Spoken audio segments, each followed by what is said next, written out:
Lindgren and Yui to board a NASA plane for the flight back to Houston, Kononenko to board a Gagarin Cosmonaut Training Center plane for the flight back to Star City. Antares, this is Moscow. Go ahead. Is is the G3 indicator on for you now? Not yet, but the command is ready to be sent. Copy.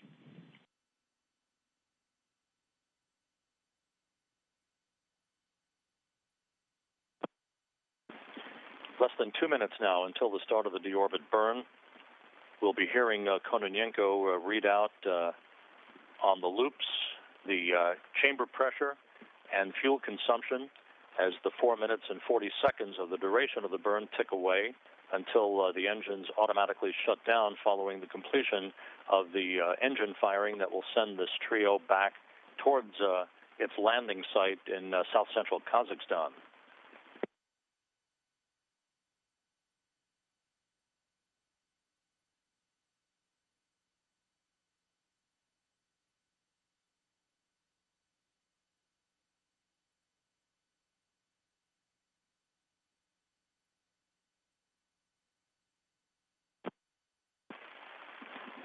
Now just 1 minute away from the deorbit burn, everything looking good aboard the Soyuz vehicle. Again, Kononenko, the Soyuz commander, in the center seat, flanked on his left by Kimia Yui, and on his right by Chel Lindgren. Confirmed, standing by. We have sent the G3 command. Transitioning to monitoring. Copy.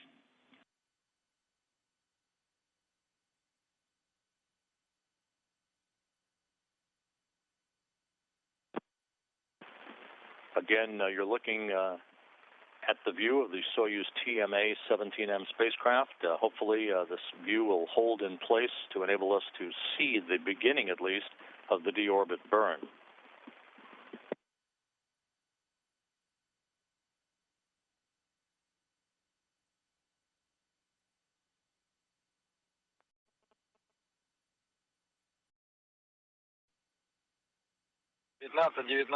Fifteen, 19, 19. Ignition, Escada ignition confirmed. Copy. And Oleg Kononenko confirming the start of the deorbit burn. It started on time at 6:19 a.m. Central Time.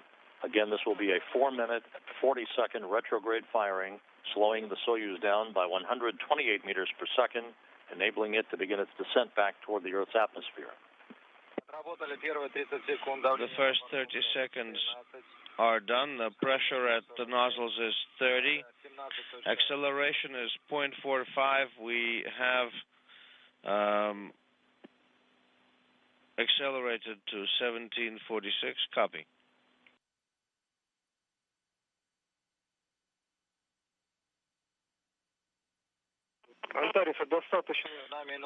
One minute.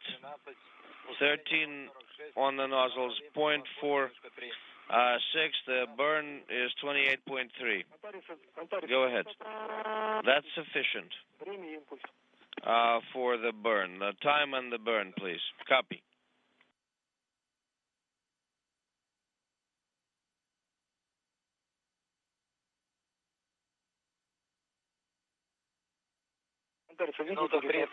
One, 90 seconds. 40.40. Copy.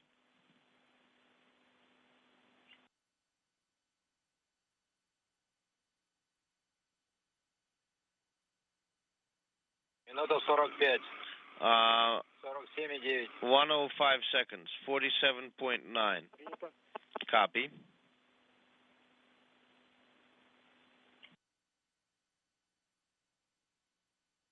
Минуты, 54. 2 minutes, 54 meters. Copy.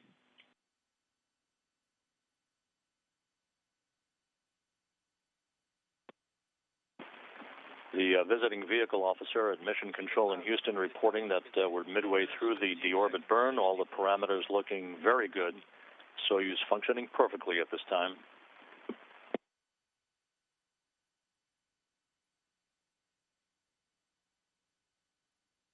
4:30, 68, 2.5 minutes, 68.19.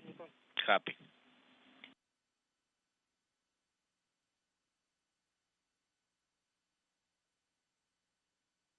Две 45, 74, 20. 2 minutes, 45 seconds, 74.20. Copy.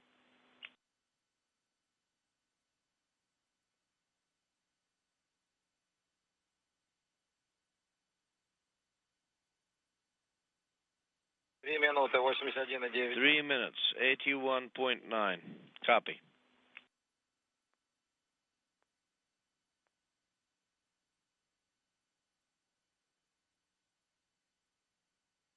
Три 15, 88.7. 3:15, 88.7.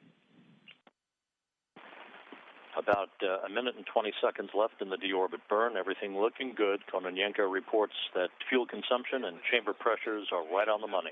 95.03. Once the burn is complete, the orbital module will be depressurized at the uppermost section of the Soyuz vehicle. That is done so that it is prepared for the pyrotechnic separation of the three sections of the Soyuz vehicle. That will take place at 6:46 a.m. Central Time. 4 минуты, 109. 4 minutes, 109.58. About 30 seconds left in the deorbit burn. Everything looking good. 4:15, 117. 4:15, 117.05.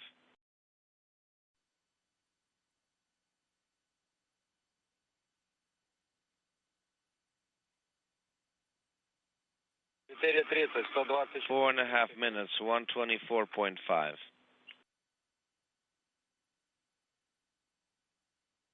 Есть ГК. Main command confirmed. Отработали Copy. 127.90. 127.99. СДБО. Есть разделение по ГЦ. Separation confirmed. Датчик подключен. This is Mission Control Korolyov, the visiting vehicle officer, reports what Oleg Kononenko discussed just a moment ago, that the deorbit burn is complete and good. Everything went by the book, an excellent deorbit burn of 4 minutes and 40 seconds in duration. So Expedition 45 crew members, Kononenko, Lindgren, and Yui are on their way home. The International Space Station is currently flying 253 statute miles over the South Atlantic, moving from southwest to northeast in its orbit inclined 51.6 degrees to either side of the equator. 561 in the descent module. Copy.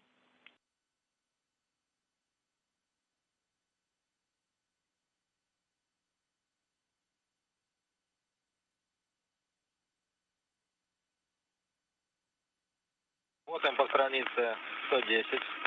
Proceeding 250. per page 160. 110, 250 on the orbital compartment, 760 in the descent module.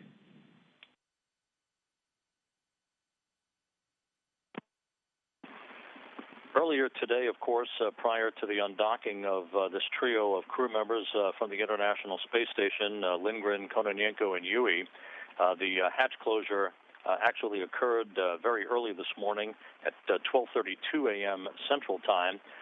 Shortly afterwards, Scott Kelly posted to his Twitter account, they arrived in space like baby birds, barely able to fly. Now they soar home as eagles. Great job, Chell and Kimia.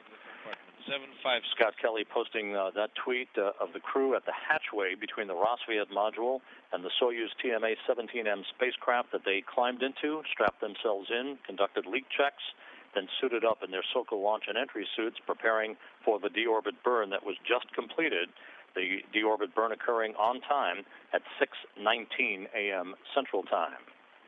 Ориентация в норме. Attitude nominal. Принято. Copy. Антарес, продолжайте введение. Antares, please continue. Keep up with the commentary, even if there is no two-way copy. Pressure is 80 in the habitation, in the orbital compartment, 757 in the descent module.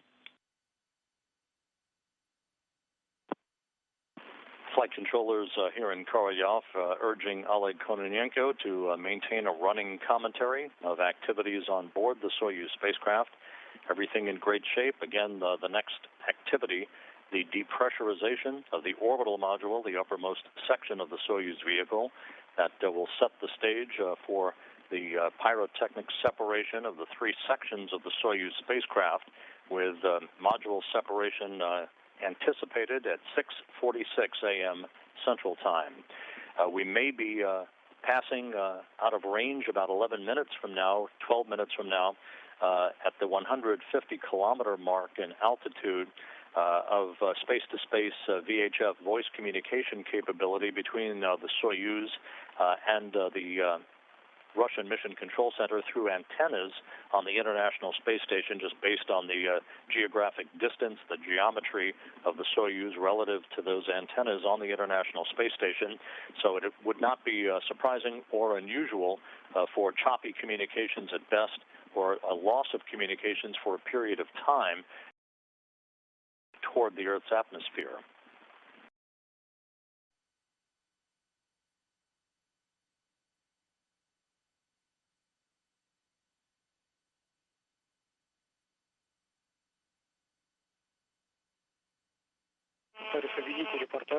Antares, Moscow, could you please keep up with the reports?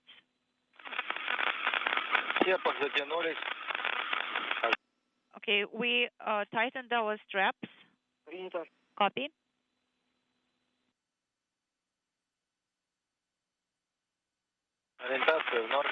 The attitude is normal. Copy.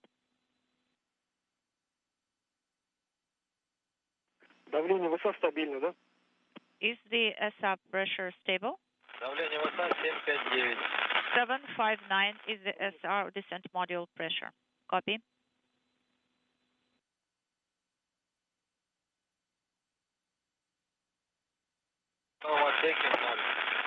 It's 0 in BO, in orbital module. Copy.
This is Mission Control Korolyov, all quiet on board the Soyuz spacecraft following the on-target deorbit burn that occurred at 6:19 a.m. Central Time, a 4-minute, 40-second retrograde firing to begin the Soyuz's descent back toward the Earth's atmosphere. The next milestone is expected about 15 minutes from now. That will be the separation of the three modules, the three components of the Soyuz spacecraft, the orbital module, the descent module in which the crew is located, strapped in their respective seats, and the instrumentation and propulsion module. The separation of those three modules conducted automatically through the triggering of pyrotechnics that hold the three sections together. The upper and lower section go off to burn in the Earth's atmosphere. The descent module, of course, has its heat shield pointed toward the direction of travel. That will serve as an ablatant to repel temperatures that will build up around the Soyuz to about 2,500 degrees Fahrenheit. It will create a plasma trail. The crew on board the International Space Station, Scott Kelly, the commander of now Expedition 46, the fourth of 4 increments that will span his year in space along with Mikhail Kornienko, will be positioned in the station's cupola, armed with high-powered lenses to try to capture a picture of the Soyuz, as well as some video, perhaps, of it descending into the plasma region. It will be a through that plasma region, the most visual opportunity until the Soyuz passes out of range and distance from the International Space Station.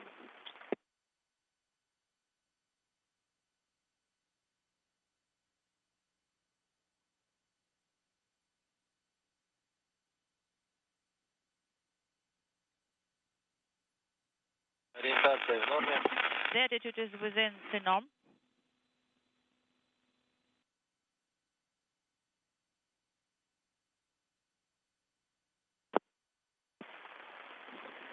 The latest coordinates calculated by the flight controllers here at the Mission Control Center in Korolyov outside of Moscow.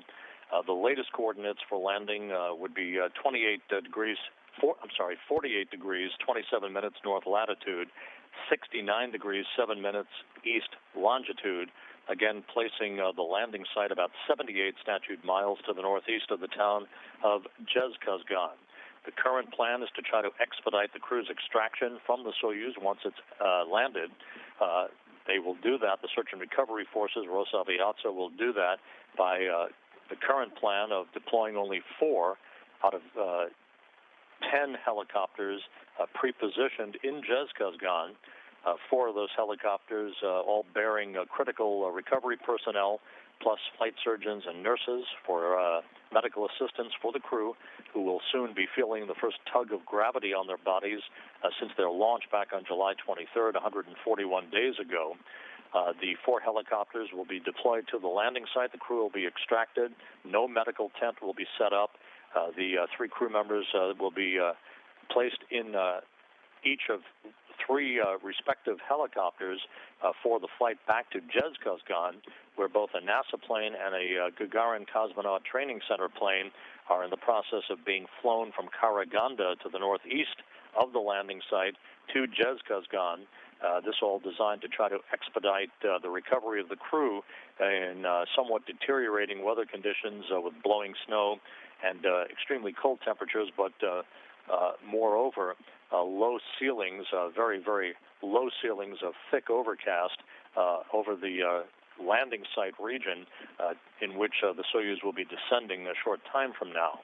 Everything is going perfectly on board the Soyuz, all of its systems in excellent shape, no issues being reported by Kononenko in his communications with the flight controllers here in Korolyov.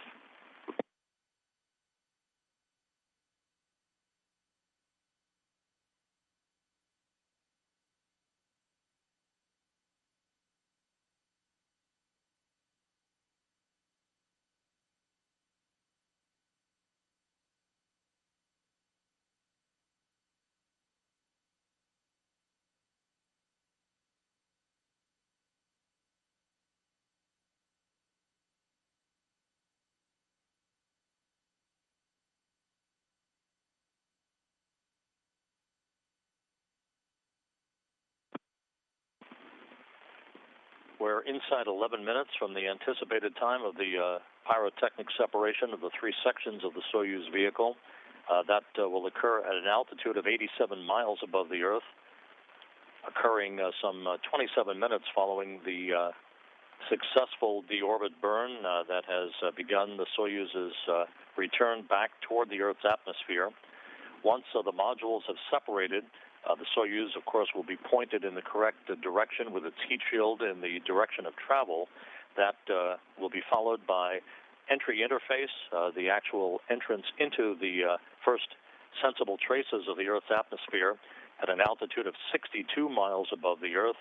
where temperatures around the Soyuz will build to their typical 2,500 degrees Fahrenheit, creating a plasma trail for about 5 minutes as the Soyuz enters the thickest portion of the Earth's atmosphere.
Flight controllers reporting back to the visiting vehicle officer, Heidi Paris, in the flight control room at the Johnson Space Center in Houston, that per the plan, we have passed beyond the range of guaranteed communications between flight controllers here in Korolyov at the Russian Mission Control Center and the crew on board the Soyuz vehicle. This is typical.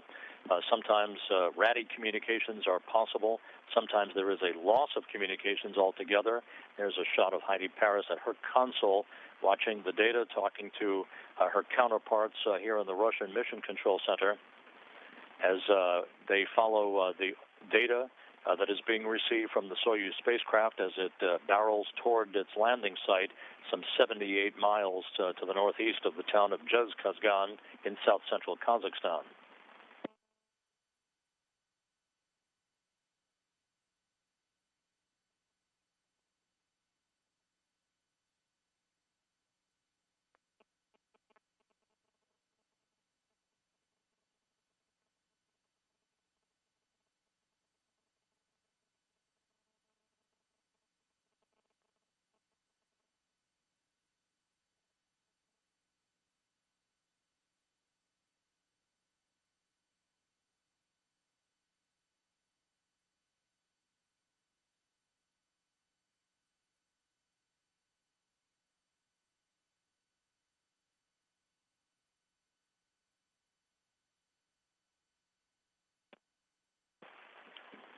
Once again, you're looking at a view from the Russian Mission Control Center, now a view from the International Space Station as it travels over northern Africa.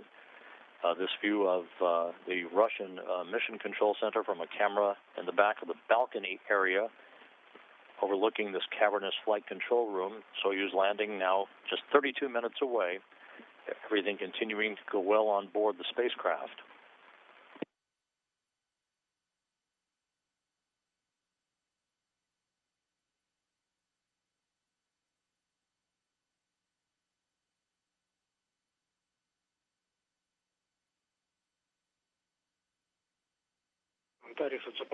Antares MCC Moscow.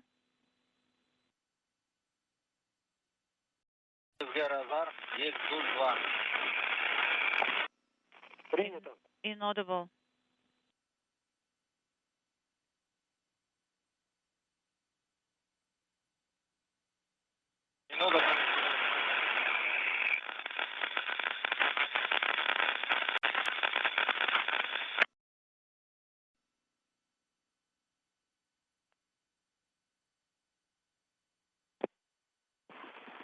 So we're less than a minute away from the anticipated separation of the three sections of the Soyuz vehicle.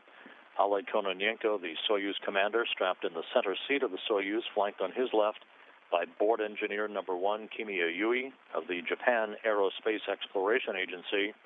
and Kjell Lindgren to the right of Kononenko as board engineer number 2.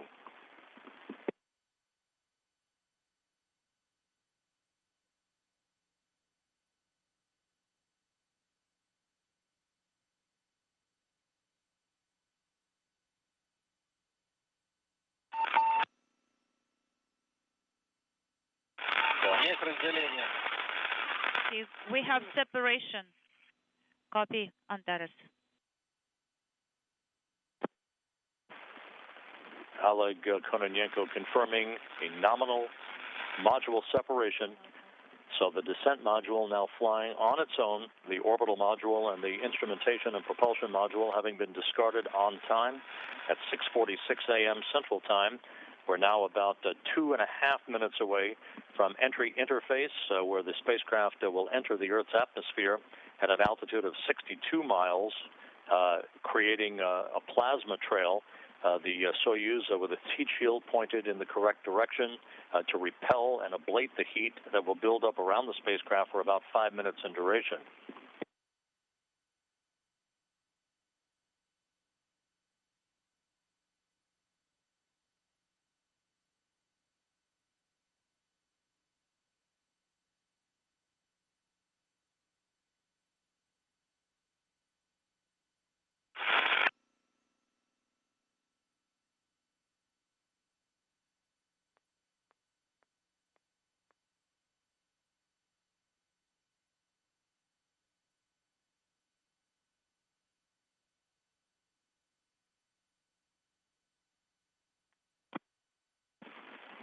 While we continue to await further reports from Oleg Kononenko, the Soyuz commander, with the Soyuz heading toward its landing about 24 minutes from now on the south-central steppe of Kazakhstan, post-sunset, the International Space Station flying 253 statute miles above the Caspian Sea, as we've lost our downlink television capability for the time being through the tracking and data relay satellite system.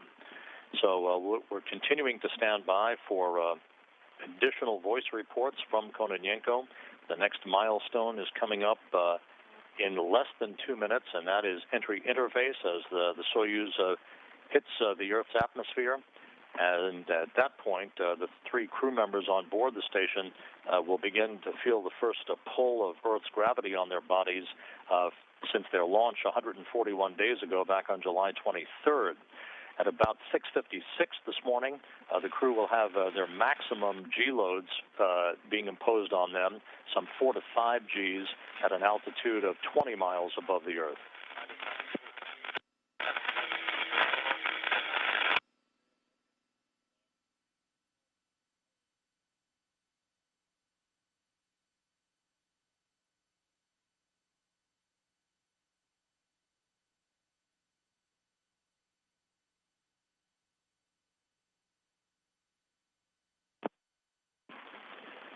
And as we stand by for the landing of Lindgren, Kononenko, and Yui, once again, Expedition 46 is formally underway on board the International Space Station under the continuing command of Scott Kelly, the NASA astronaut who has now logged more days in space than any other American astronaut.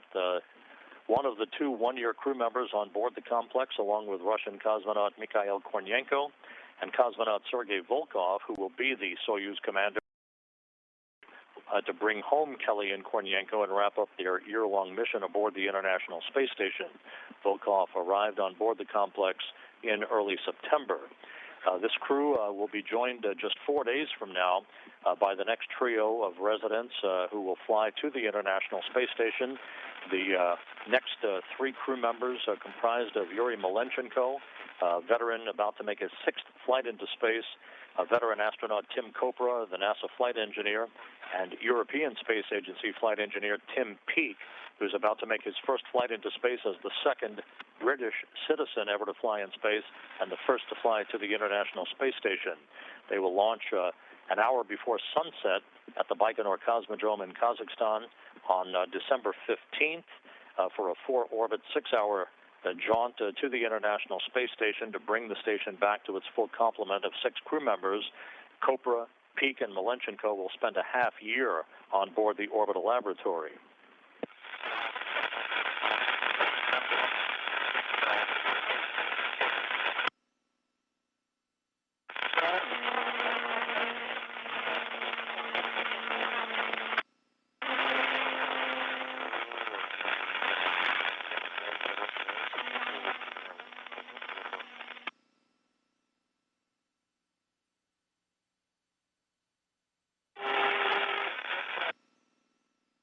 Unintelligible.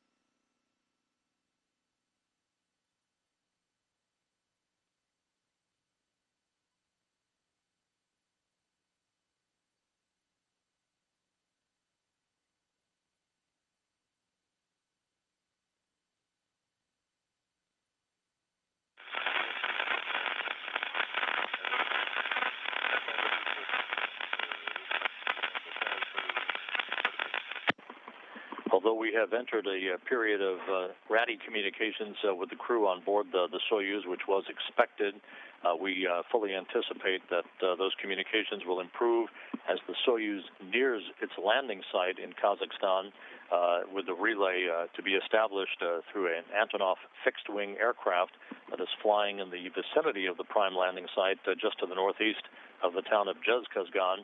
That Antonov relays both voice and data communications from the Soyuz vehicle to the flight control team here at the Russian Mission Control Center in Korolyov. The crew entered the Earth's atmosphere about 4 minutes ago. They should be exiting the plasma region about 3 minutes from now. Maximum G-forces built up around the crew, their first tug of gravity against their bodies. The maximum G-loads just a few minutes from now to peak at about 4 to 5 Gs that they have trained for, of course. And after that, the next big activity, about 5 minutes from now, the command to open the parachutes. 2 pilot parachutes will first be deployed, the second of which will extract a drogue chute. The drogue chute then to be released. It measures 24 square meters, slowing the Soyuz down from a descent rate of 230 meters a second to just 80 meters a second. That will be followed by the release of the main parachute, which covers an area of 1,000 meters, slowing the Soyuz to a descent rate of 7.2 meters per second. Its harnesses first allowing the Soyuz to descend at an angle of 30 degrees, that designed to expel residual heat from its descent into the Earth's atmosphere. Then the Soyuz will be canted to a straight vertical descent in preparation for the firing of its soft landing engines just a couple of feet above the surface of the Earth and the landing site in south-central Kazakhstan. Landing is expected at 7:12 and 14 seconds a.m. Central Time.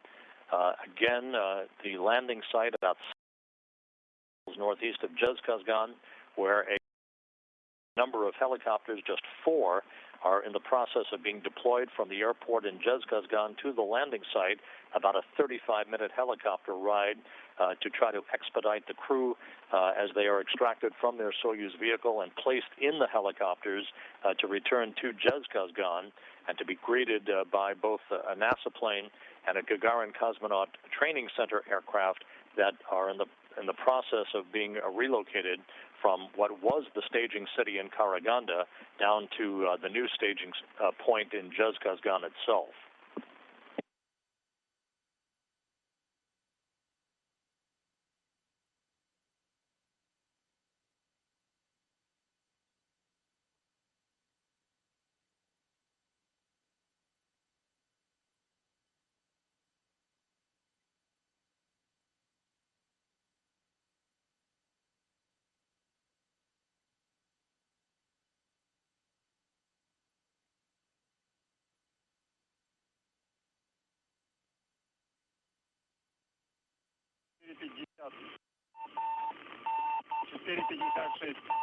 $456.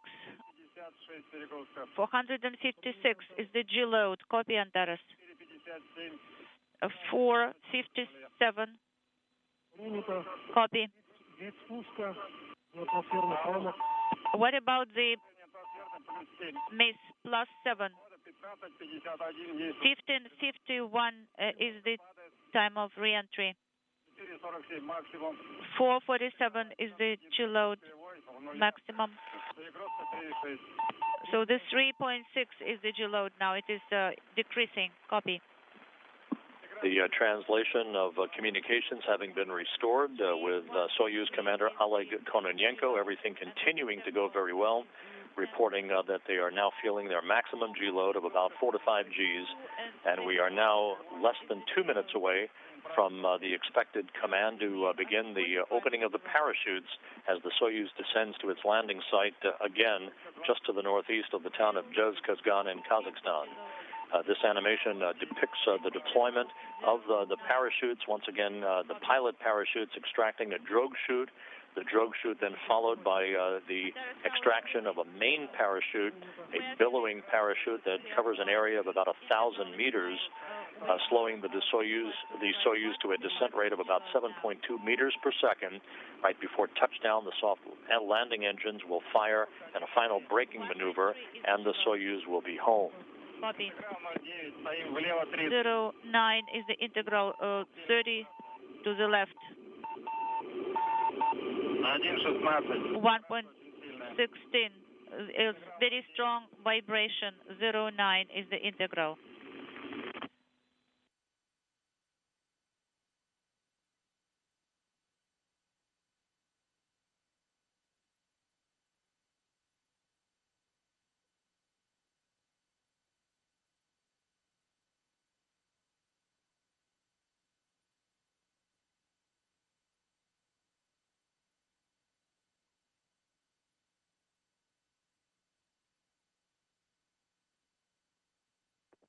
Как принимаете маяк?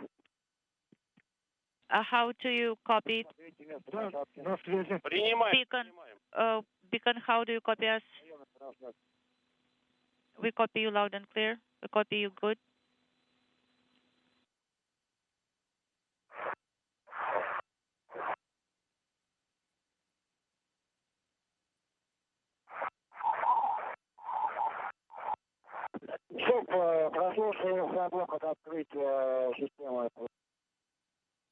Unintelligible.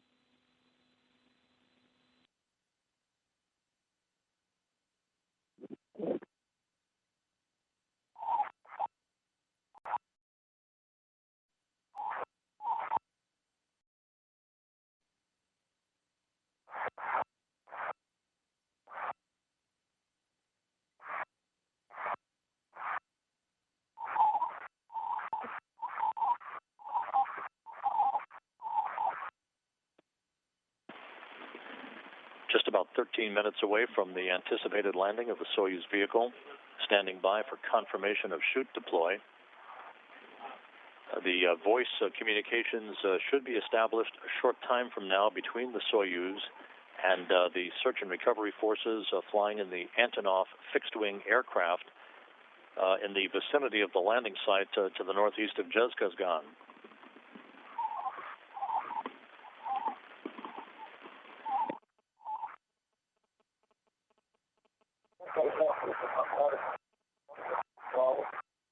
Unintelligible. We are feeling good. Copy, Antares.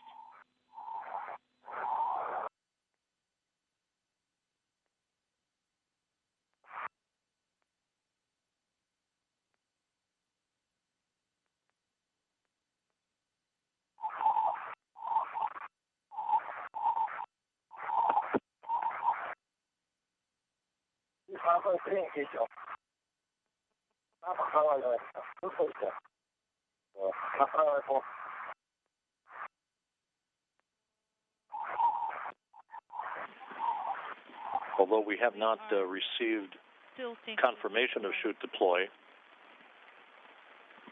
the response from the interpreter here in the Russian Mission Control Center of wonderful was a call from Kononenko, which would seem to indicate a nominal chute deploy. We're still standing by for confirmation of that.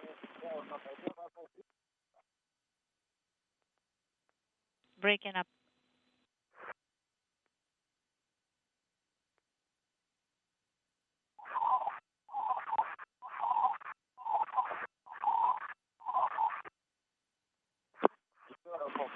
Everything continuing to go on schedule, with the Soyuz expected to touch down about 11 minutes from now at a point and we're feeling fine. To the northeast of Dzhezkazgan. Kononenko now reporting that the crew is feeling fine, a clear indication that the chutes were deployed as the Soyuz continues to descend toward its landing site. And we are feeling fine. That's good.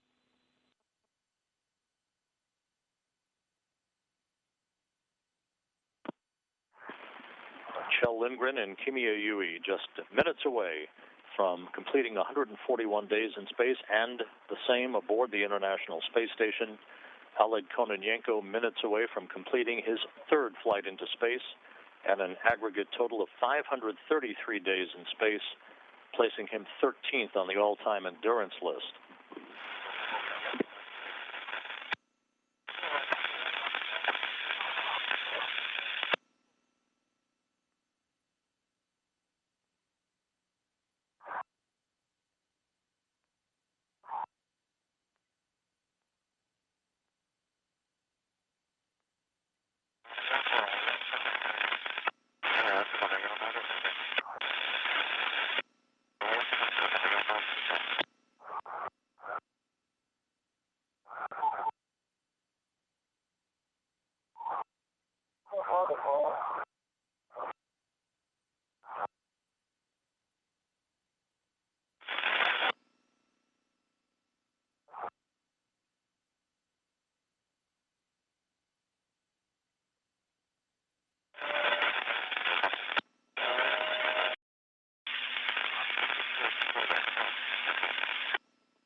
The Soyuz TMA-17M spacecraft with Kononenko, Lindgren, and Yui on board, descending under its main parachute, gently descending toward its landing site, which is shrouded in thick overcast, windy conditions, blowing snow on the ground.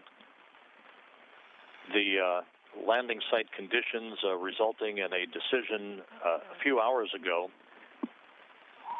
to reduce the number of helicopters deployed from Dzhezkazgan to the landing site. Normally, 8 out of the 12 Russian Mi-8 helicopters go to the prime landing site. 2 go to the midpoint between the nominal and the ballistic landing sites in the event of a contingency, which is not the case today. 2 helicopters are deployed near Baikonur at the front end of the ballistic landing zone. But of those 8 prime helicopters, only 4 were deployed in the post-sunset hours as the sun set on the town of Dzhezkazgan because of the deteriorated landing conditions to try to expedite the extraction of the crew once it lands. The 3 crew members will be extracted from the Soyuz, loaded into each of 3 separate helicopters, 3 out of the 4 that will make it to the landing site, and they'll be flown in their Soyuz launch and entry suits directly back to Dzhezkazgan for medical testing, and then to ultimately fly to their respective homes. Lindgren and Yui to board a NASA plane for its return to Houston, Kononenko to board a Gagarin Cosmonaut Training Center plane to fly back to his training base and home in Star City.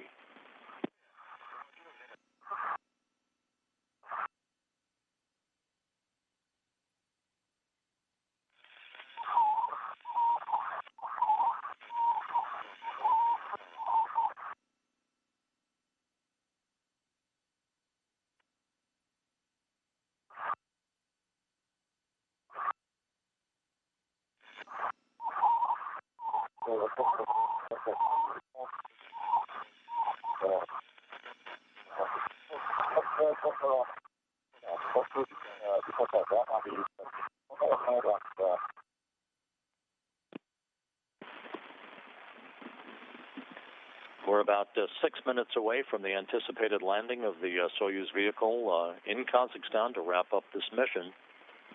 This landing only the 6th in darkness for a Soyuz in the space station era. The 5th, 5 of those 6 landings were pre-dawn. This is the first post-sunset landing. all coordinated by Roscosmos, the Russian Federal Space Agency, and the Rosaviatsa Search and Recovery Forces that have vast experience in recovering crews at night as well as civil air patrol nighttime operations.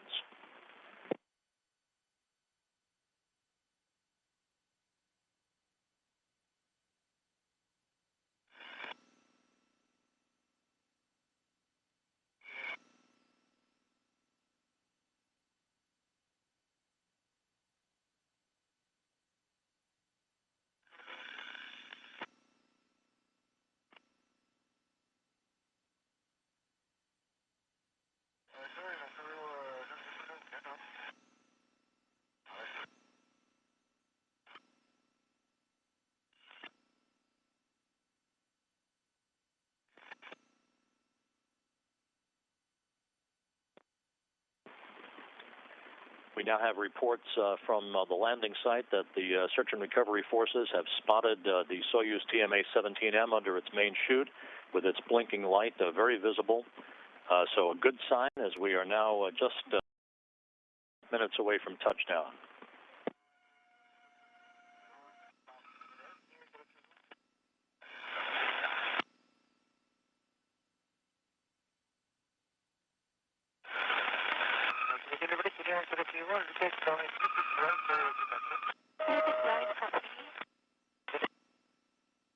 I'm intelligible.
Just about 3 minutes until touchdown, everything continuing to go very smoothly. Once again, to recap, at 12:32 a.m. Central Time, the hatches were closed between the Rassvet module and the Soyuz TMA-17M spacecraft as the departing crew said farewell to Scott Kelly, Mikhail Kornienko, and Sergei Volkov. Leak checks were completed both on the Soyuz vehicle. The crew suited up in its Sokol launch and entry suits, conducted leak checks on those suits. Everything went fine. And then at 3:49 a.m. Central Time, with the hooks open, springs pushed off on both sides of the docking interface between the Soyuz and Rassvet, allowing the Soyuz to undock. Again, undocking occurring on time at 3:49 a.m. Central Time. The Soyuz moving to a position 12 kilometers away from the International Space Station, where it executed its deorbit burn of 4 minutes and 40 seconds in duration at 6:19 a.m. Central Time, resulting in the Soyuz dropping out of its orbit and heading toward a landing site that is complete with a thick overcast in this mid-December time frame, snowy and blowing wind conditions at the landing site, precipitating a expedited recovery scenario that is about to unfold for the search and recovery forces. Only 4 helicopters being deployed from Dzhezkazgan to the landing site to recover the crew. 3 of those helicopters will be for the crew members themselves to fly about 35 minutes or so from the landing site back to the Dzhezkazgan airport, where they will ultimately be greeted by other recovery personnel and the 2 aircraft that will soon fly them back to their respective homes in Houston and in Star City on the outskirts of Moscow.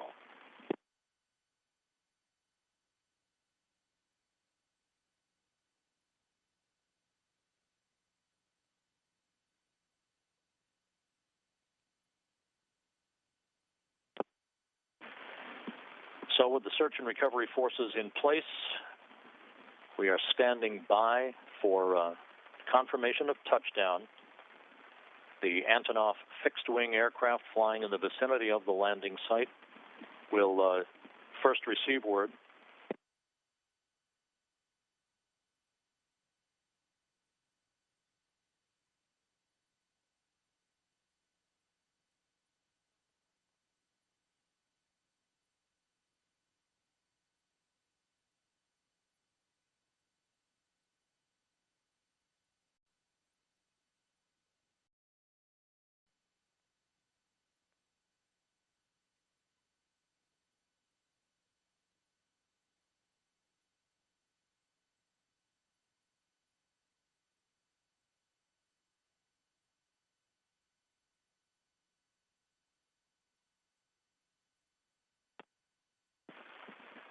Once again, standing by for confirmation of the Soyuz landing to the northeast of Dzhezkazgan.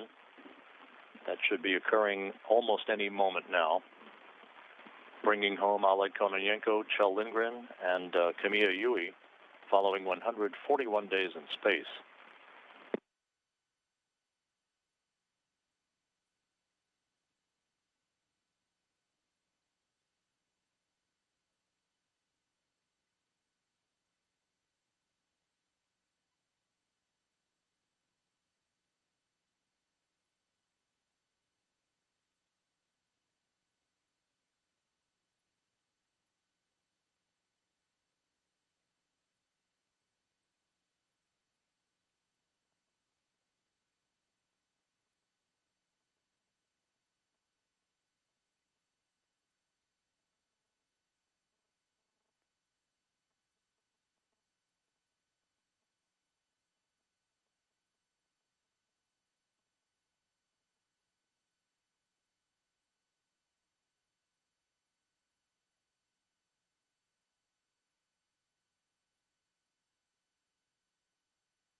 This is Mission Control Korolyov, again standing by for confirmation of the landing of the Soyuz TMA-17M spacecraft.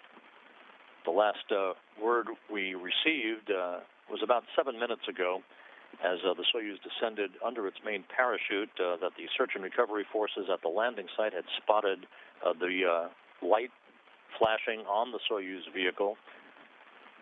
Very overcast conditions and windy conditions at the landing site, so we continue to stand by for landing confirmation.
This is Mission Control Korolyov. Again, we're standing by for confirmation of the landing of the Soyuz vehicle that should have occurred about 5 minutes ago.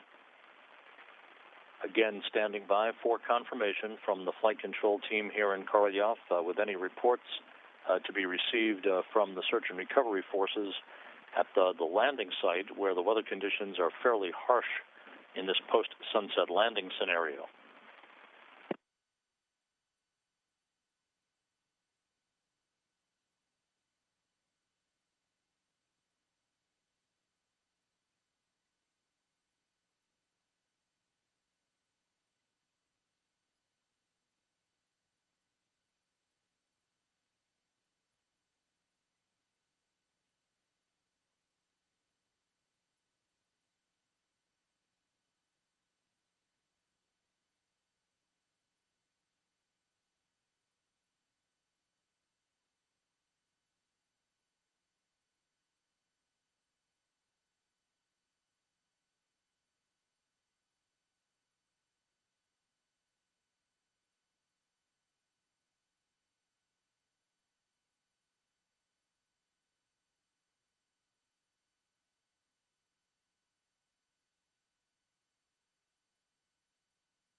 This is Mission Control Houston. We now have confirmation that the Soyuz TMA-17M spacecraft has landed.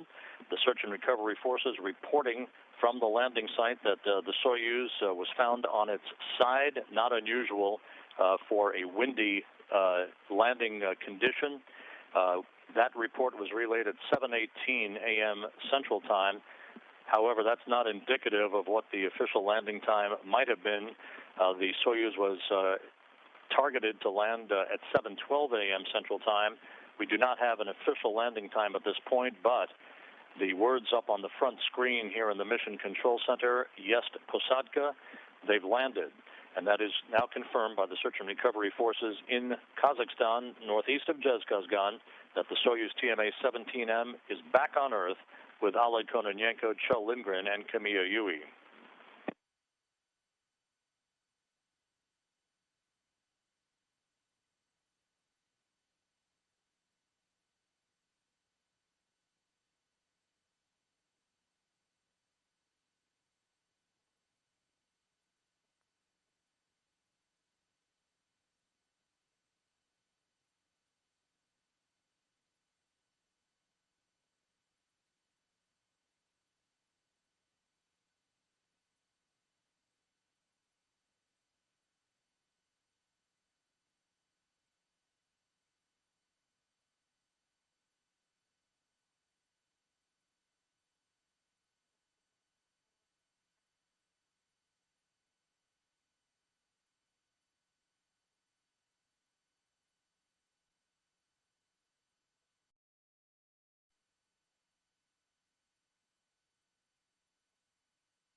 This is Mission Control Korolyov. Once again, we have confirmed through the search and recovery forces and flight controllers here at the Russian Mission Control Center that the Soyuz TMA-17M spacecraft with Oleg Kononenko, Kjell Lindgren, and Kamiya Yui on board has landed northeast of Dzhezkazgan in Kazakhstan. The unofficial landing time was at some point in the vicinity of 7:12 a.m. Central Time, but that is not confirmed, so we do not have an official landing time, may not get an official landing time anytime soon. That's the best estimate that we can provide at this time, and we'll provide updates as they are received.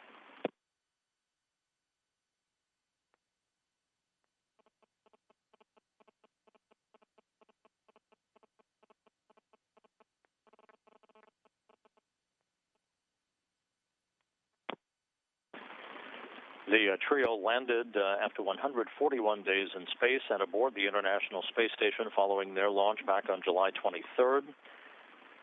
Kononenko, the only multiple-time flyer in this crew, has landed back on Earth, completing his third flight into space with an aggregate total of 533 days in orbit, 13th on the all-time endurance list. This crew logged 2,256 orbits of the Earth and 59.6 million miles traveled during their nearly 5 months away from the planet.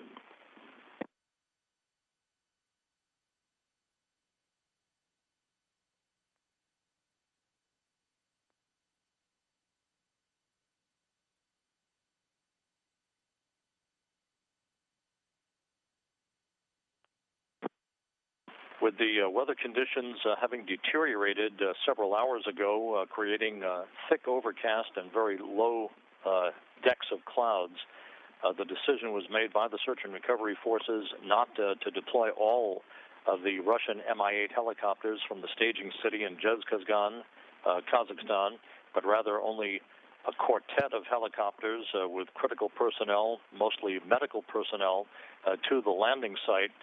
They are either en route or just about to arrive there as we speak. The plan is for an expedited extraction from the crew. Again, the Soyuz landed, or was at least found on its side after touching down some 78 statute miles to the northeast of Dzhezkazgan.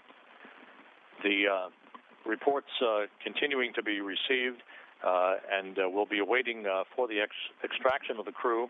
It has yet to be determined whether or not we'll have any video from the landing site that we are typically accustomed to seeing. The weather conditions fairly sporty this evening at the landing site. It's a post-sunset landing, the touchdown occurring about an hour and 43 minutes after sunset. Again, the plan is to extract the crew. No erection of the medical tent, no medical exams at the landing site. They'll simply get the crew out of the spacecraft, load them onto 3 helicopters, 1 for each crew member, and fly minutes back to Dzhezkazgan, where they will there at the airport in Dzhezkazgan receive their medical examinations. The Gagarin Cosmonaut Training Center aircraft and a NASA Gulfstream jet that were located at the Karaganda airport to the northeast of the staging site. The 2 craft are to be flown or are in the process of being relocated from Karaganda to Dzhezkazgan to pick up the crew once the landing and recovery operations are complete.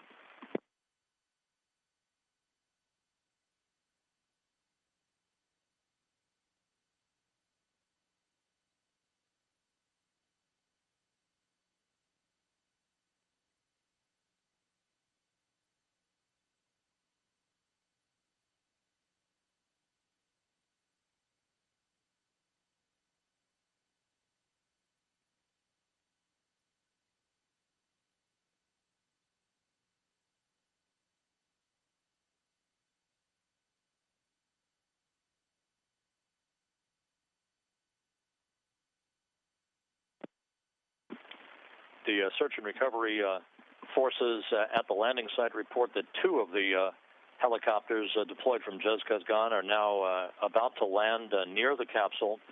2 others are en route. So recovery operations, once again, on an expedited fashion, are well underway to get on with the process of extracting Kononenko, Lindgren, and Yui from the Soyuz vehicle that was spotted on its side, which is very, very typical for a Soyuz landing in windy conditions, where the Soyuz touches down and then the chutes are caught by the wind and would pull the Soyuz onto its side.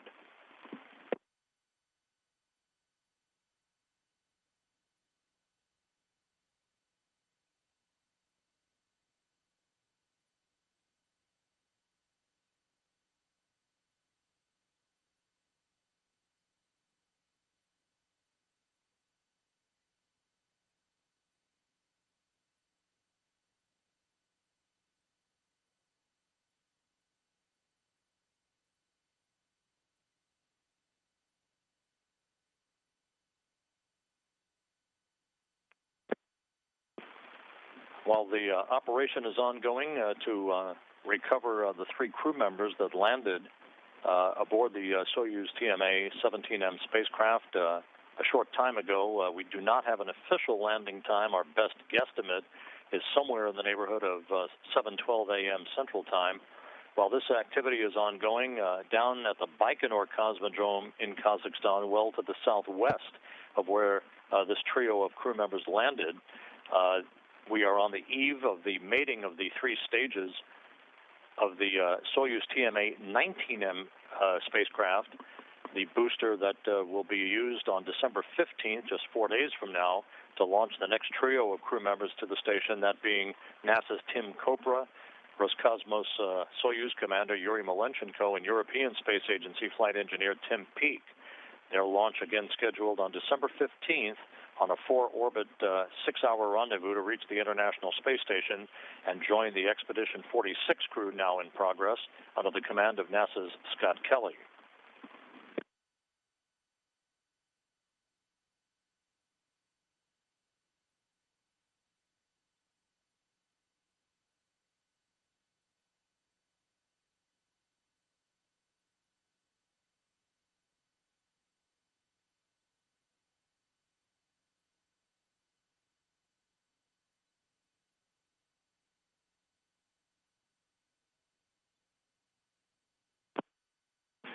The reports from the search and recovery forces again indicate that 2 helicopters have now landed at the site where the Soyuz TMA-17M spacecraft touched down a short time ago. The ground-based all-terrain vehicles are almost at the site of the capsule. Recovery operations well underway under overcast skies in this post-sunset time frame at the landing site, with blowing wind and snow reported as well.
This is Mission Control Koryoff. Once again, we're standing by for more reports from the landing site, Dzhezkazgan, where the Soyuz TMA-17M spacecraft landed a short time ago with Ale Kononenko, Kjell Lindgren, and Kamiya Yui on board, following 141 days in space and aboard the International Space Station.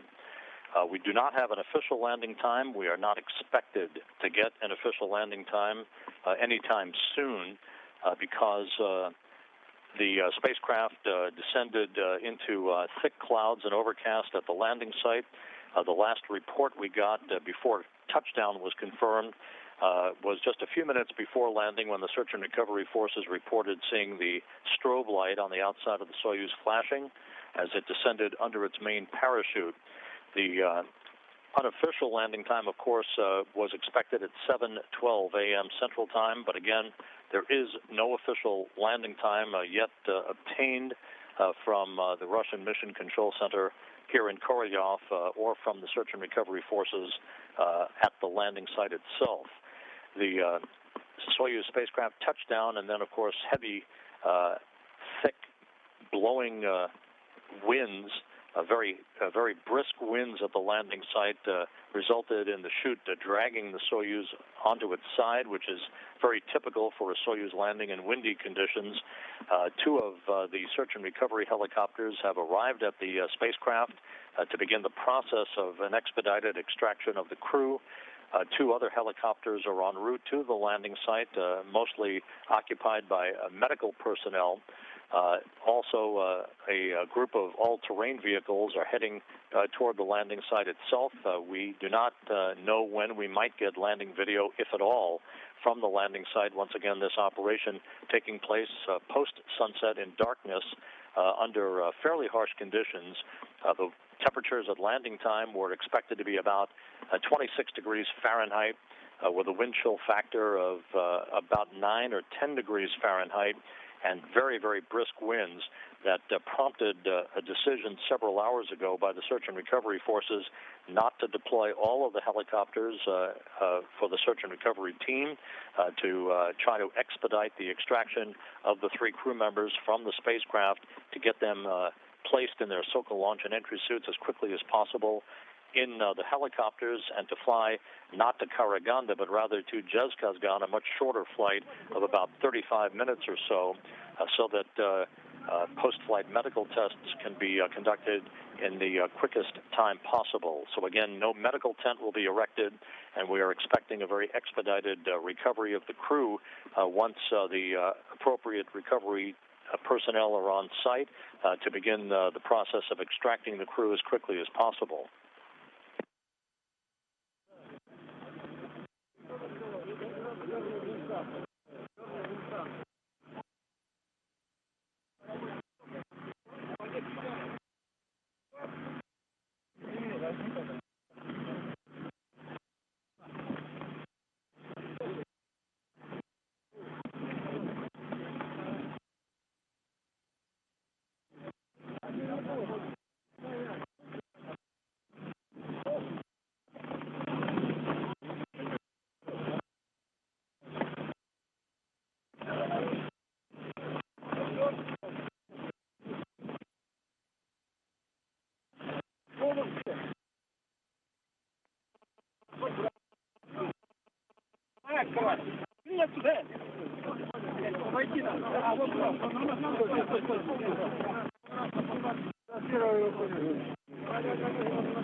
Нормально? Нормально?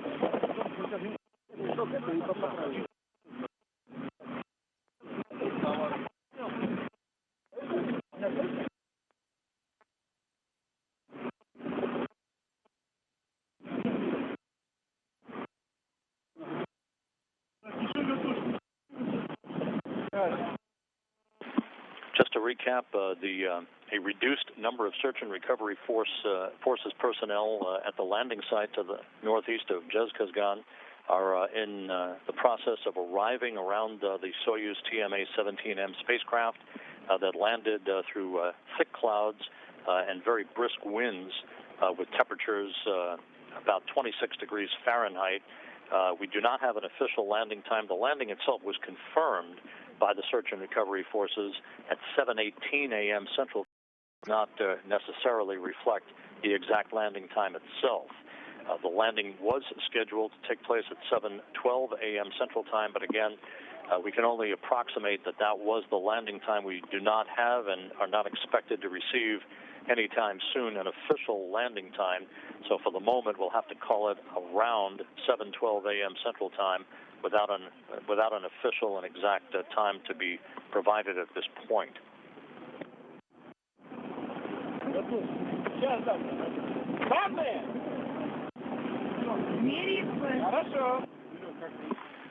With the recovery of the crew in work northeast of Dzhezkazgan, the commander of the International Space Station, one-year crew member Scott Kelly of NASA, has provided us with a series of great photographs of the Soyuz departure from the station, and this view of the Soyuz entering the Earth's atmosphere some 27 minutes after its deorbit burn, with the words from Kelly on his Twitter account, the remnants of hashtag Soyuz's fiery plunge through the atmosphere. Congratulations on a successful landing.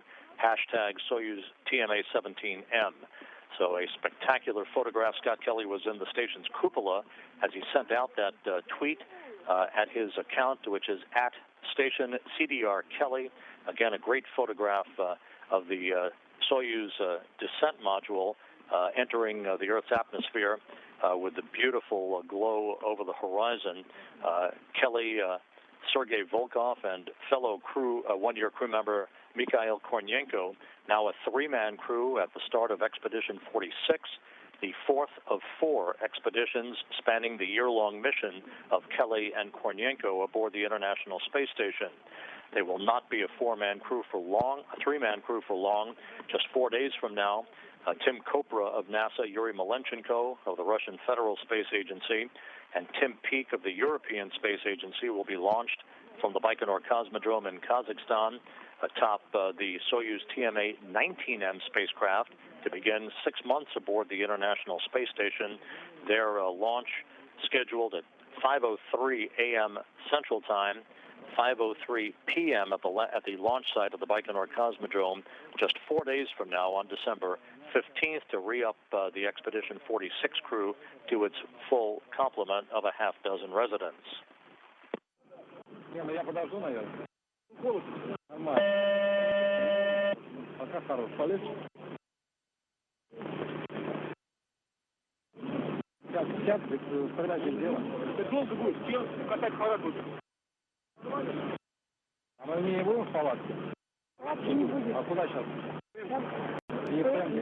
На вертолет. Еще? Ну смотри, как так. Ты сейчас... Ну надо идти в пылку. Давай. Перемерим, пойдем.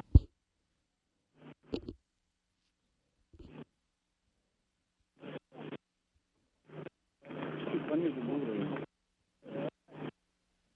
Пониже.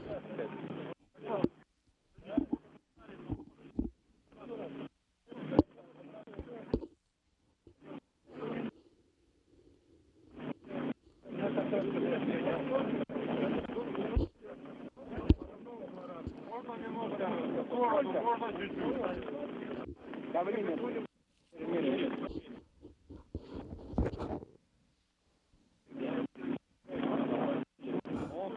1 на 55, пульс 86. 101 на 55. Пульс 86.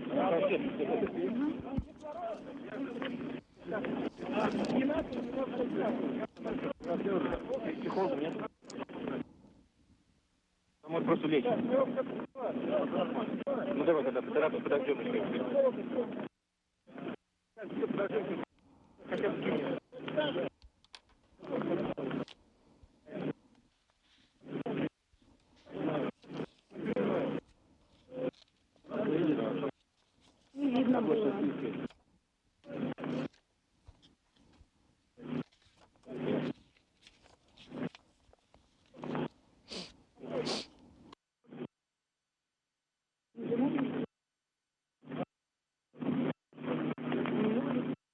This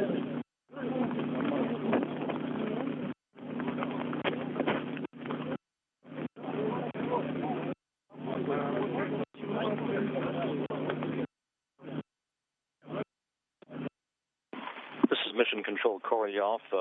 We have received reports that the Gagarin Cosmonaut Training Center aircraft that was positioned in Karaganda, the original staging city for today's recovery of the Soyuz crew, that aircraft is now airborne from Karaganda to Dzhezkazgan.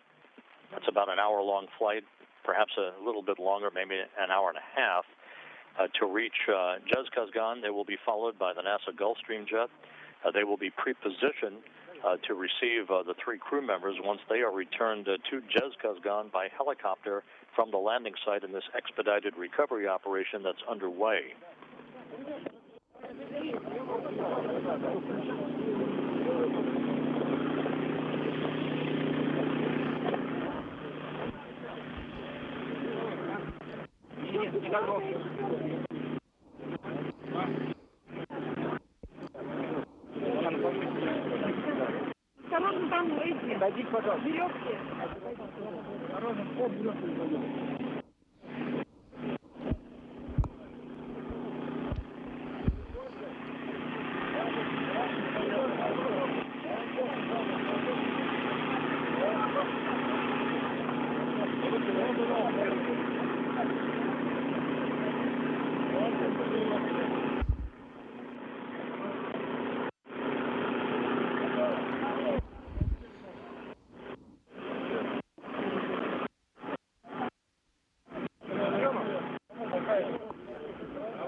Ноги. Прячем в сторону. Сейчас,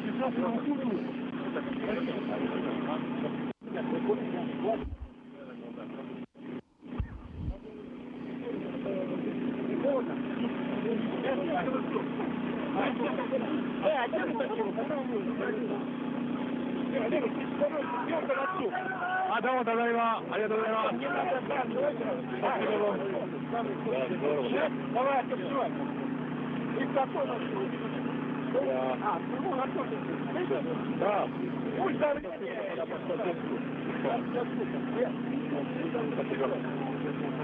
Спасибо.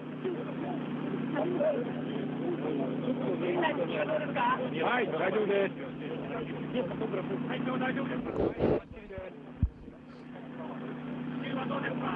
Я重力感じますよ、重力。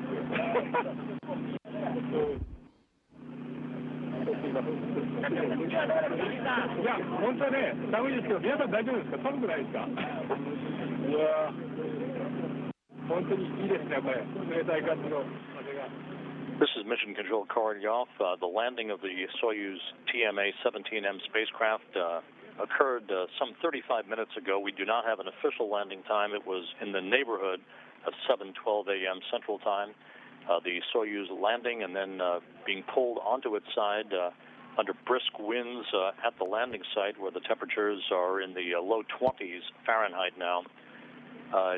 At least two search and recovery helicopters are on scene. All-terrain vehicles are moving into place as we await further word on the extraction of the three crew members who will be quickly loaded in their Sokol launch and entry suits into the Russian Mi-8 helicopters to be flown back to Dzhezkazgan for medical tests and ultimately to board respective NASA and Gagarin Cosmonaut Training Center aircraft to be flown back to both Houston and Star City. いやー、本当に素晴らしいですね。地球も、まあ宇宙もいいですけど、地球もなんかいいですね。いや、この冷たい風もなんかすごい心地いい感じがします。でも皆さん寒いかもしれないですけどね。だいぶやっぱりでも重力はすごいこう環境が変わってやっぱりね体もちょっと適応するまで時間かかるのかなって感じしますけど、でも今のところは大丈夫です。そ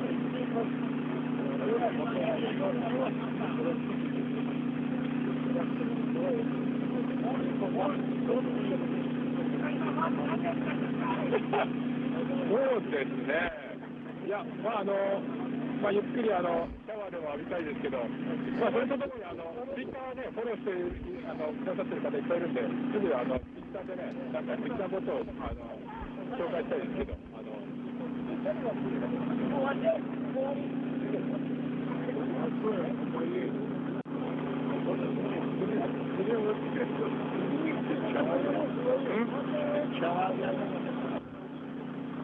Нормально? Нормально, да.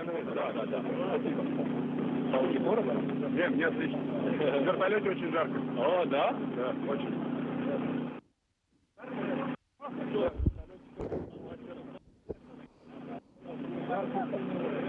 Да, это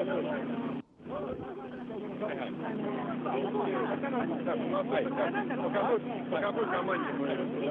Готовы?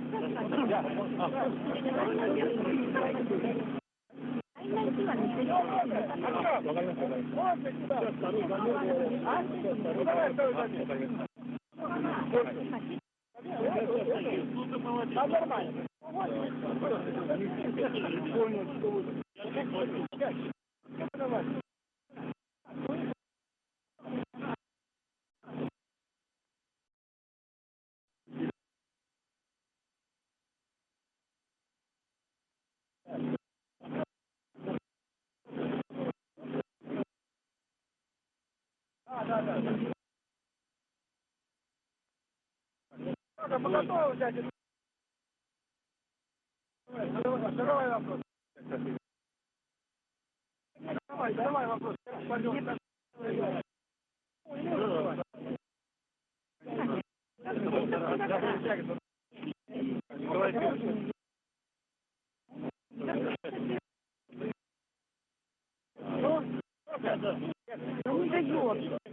Короче, он пойдет. В эту же пемку, нет, он пойдет с командиром, командирую его. А вертолетом? Он 28.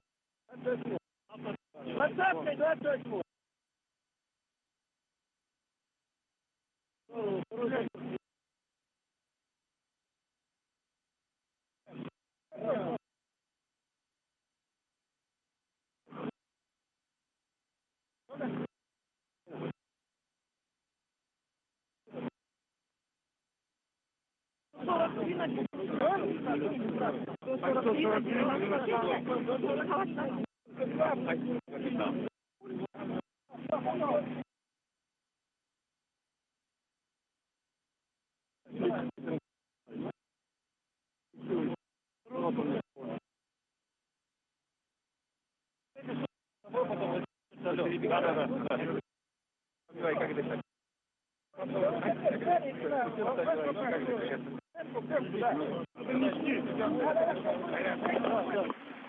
This is Mission Control Houston.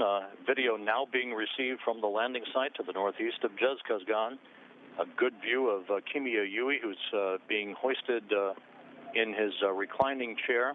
He'll be placed in an all-terrain vehicle to be driven to one of the helicopters that has arrived at the landing site. We are also told that Oleg Kononenko was removed from the Soyuz capsule. Chul Lindgren to be removed next to complete the extraction and expedited extraction of the crew. Very cold conditions at the landing site, the wind very brisk. As a result, the search and recovery forces that did arrive in all-terrain vehicles and several helicopters, just a subset of the normal complement of Russian Mi-8 helicopters. The extraction of the crew is in progress, with Kononenko and Yui having been extracted, and Chul Lindgren now in the process of being extracted as well.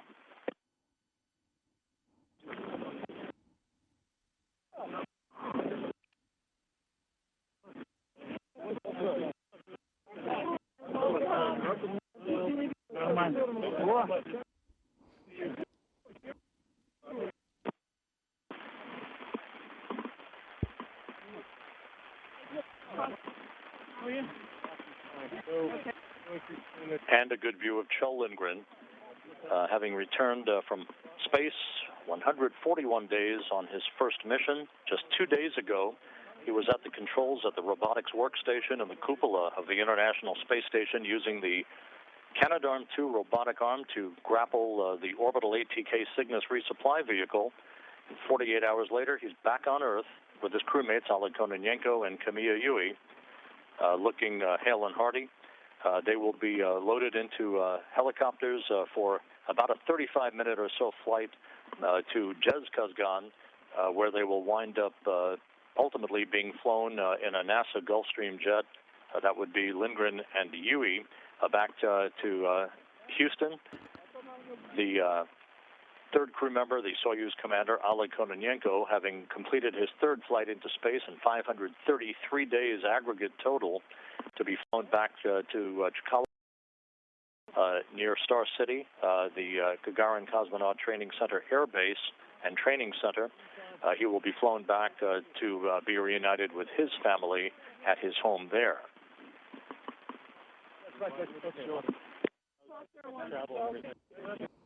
Travel and everything.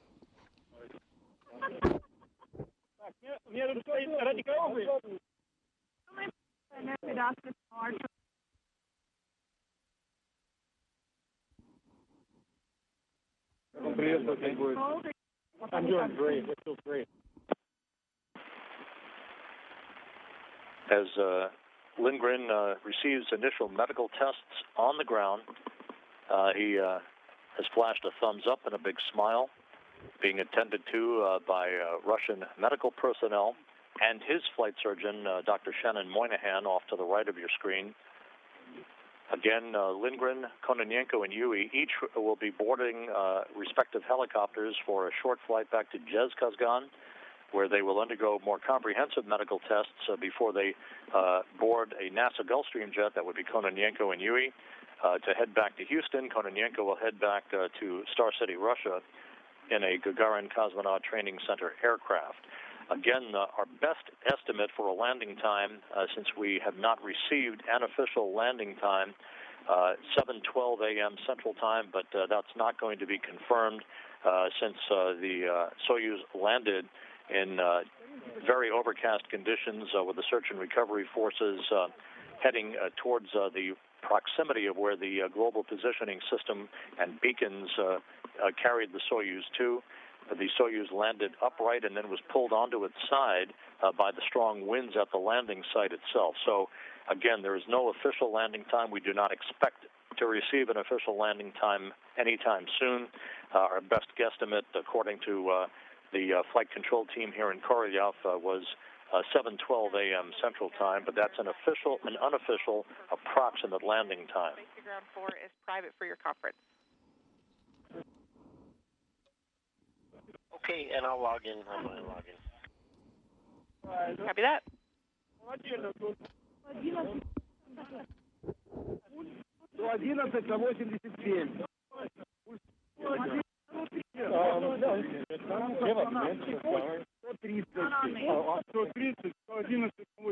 Все хорошо. Сатурацию будем мерить? Давайте. Второй замер не будем делать. Вот, я приготовился.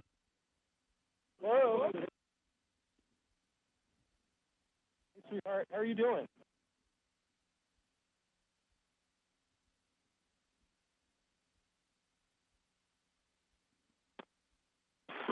A good view of Kjell Lindgren at the landing site.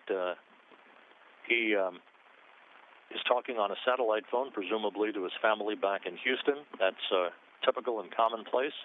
The landing site is floodlit, but there will be no erection of a medical tent on this particular evening, since the landing occurred under rather harsh conditions with thick overcast. The search and recovery forces deploying only 4 helicopters to the landing site and several all-terrain vehicles.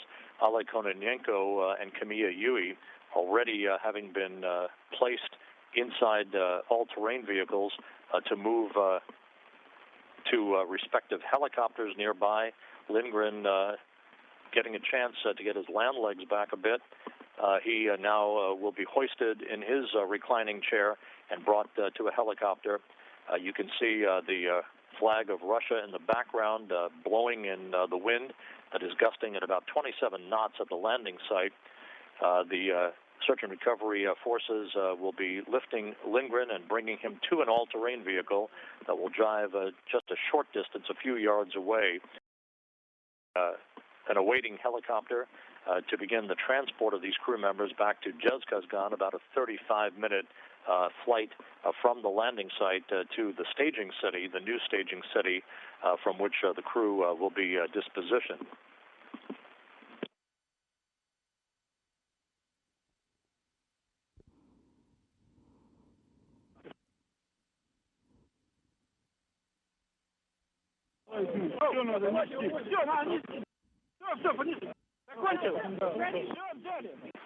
This is the first post-sunset landing for a Soyuz vehicle in International Space Station history, the sixth night landing overall, the last one occurring an hour before sunrise back in November 2012 when the Expedition 33 crew brought its mission to an end, Sonny Williams, Yuri Malenchenko, and Aki Hoshide. Now Lindgren being carried to an all-terrain vehicle and a short ride to a nearby helicopter to begin the flight back to Dzhezkazgan.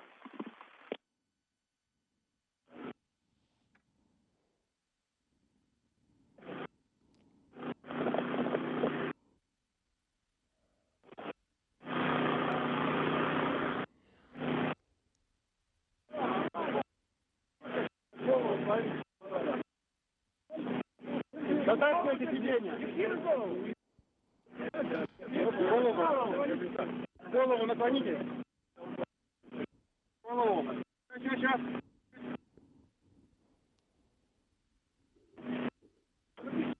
Ручка. Ручка. Чуть назад, вот так. Давайте сиденье наклоняйте на себя. Сиденье наклоняйте. Внутрь. Не, нормально. Ага.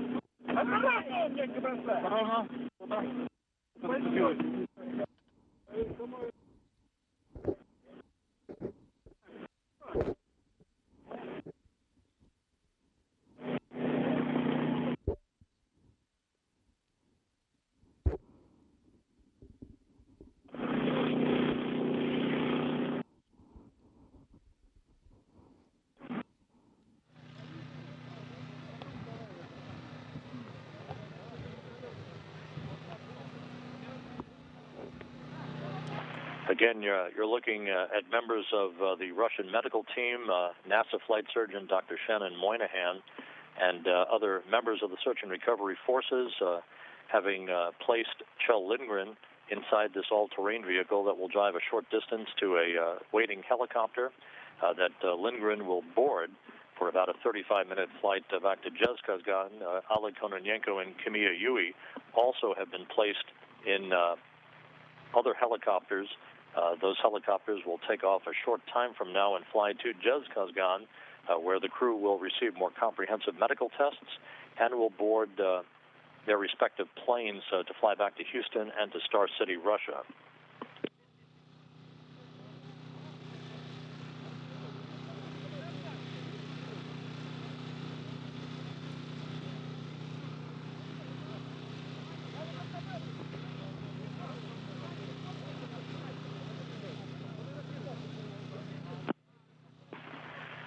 Today's landing and the return of the Expedition 45 crew, the Soyuz TMA-17M crew, clears the way now for the launch in 4 days on December 15th of the next trio of residents for the International Space Station, NASA's Tim Kopra, European Space Agency astronaut Tim Peake, and Russian cosmonaut Yuri Malenchenko to be launched atop the Soyuz TMA-19M spacecraft from the Baikonur Cosmodrome in Kazakhstan.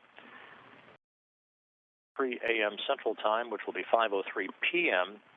in Kazakhstan on the 15th, 1 hour before sunset. They will launch into a trajectory to carry them on a 4-orbit, 6-hour rendezvous to dock to the International Space Station later that evening, and to begin 6 months on board the International Space Station, joining the Expedition 46 crew. It's now Expedition 46 on board the station under the continuing command of Scott Kelly, one of the 2 one-year crew members who, along with Russian cosmonaut Mikhail Kornienko, are well into the 9th month of their year-long mission aboard the International Space Station. Their own landing, along with Russian cosmonaut Sergei Volkov, planned for March 2nd, Kazakhstan time, the night of March 1st, U.S. time.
The video we're receiving from the landing site, this live picture just off to the left, is Sean Fuller, who's the NASA Director of Human Spaceflight Operations in Russia, who heads up the NASA recovery team as well as the launch operations in Baikonur, which will get underway in earnest tomorrow as the Soyuz stages of the TMA-19M spacecraft are mated in the integration facility.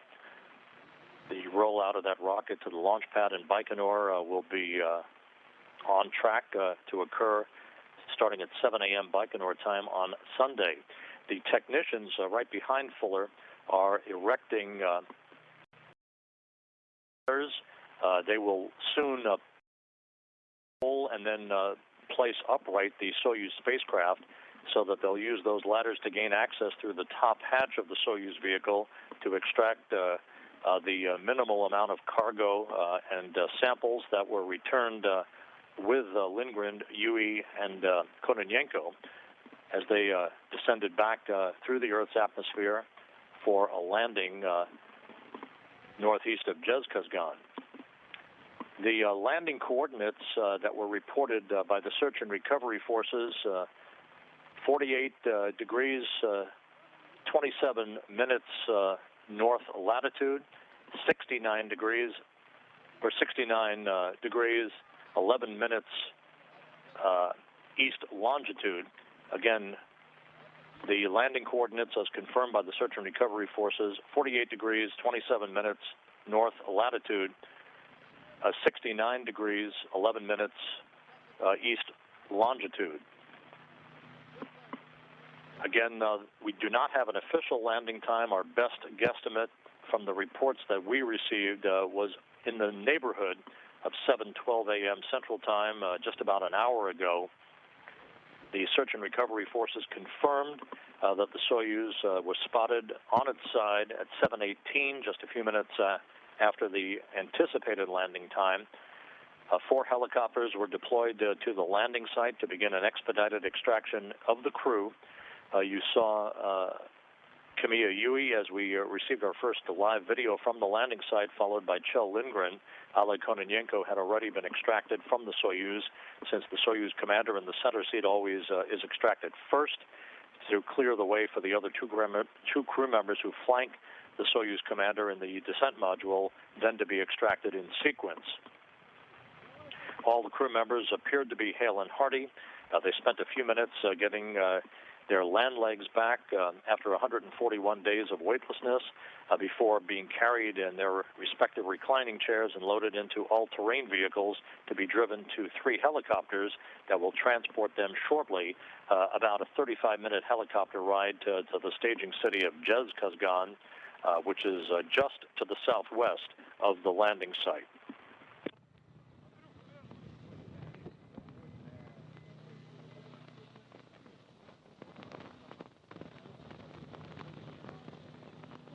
Картинка офигенная.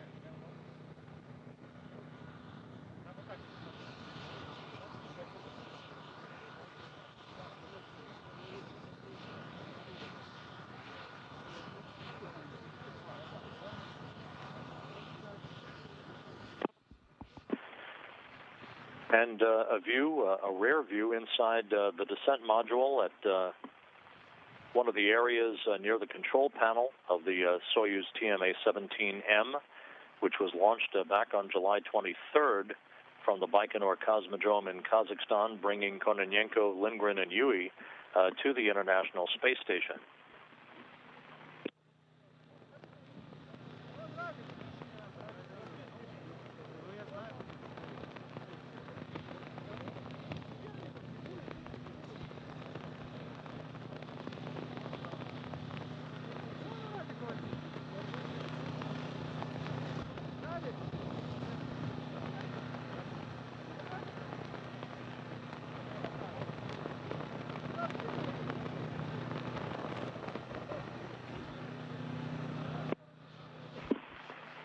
We showed you several pictures that were tweeted by Station Commander Scott Kelly of NASA of the Soyuz vehicle undocking the crew before they closed the hatch to the Soyuz vehicle. It's undocking from the Rosviet module, and a view of the descent module entering into the Earth's atmosphere. We showed you those posted to Scott Kelly's Twitter account at Station CDR Kelly.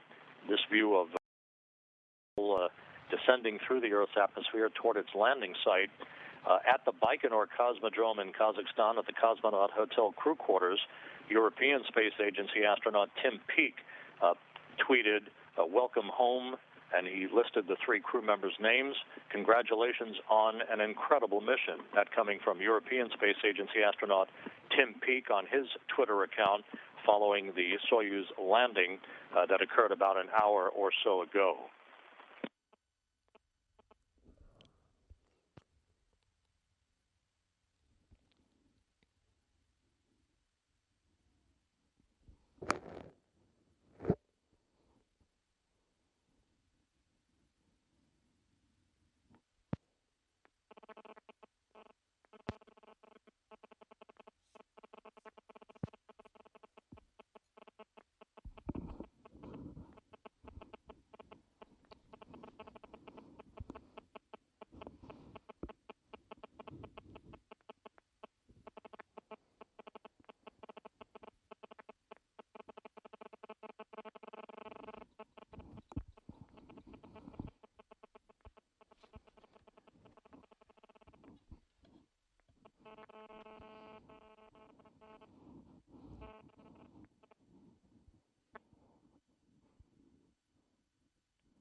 Еще,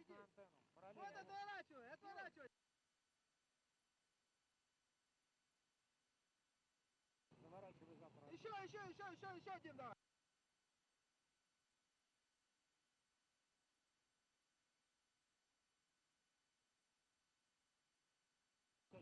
Все, можешь теперь слева. Ничего нету. Саша, стропа. Все, иди еще, иди.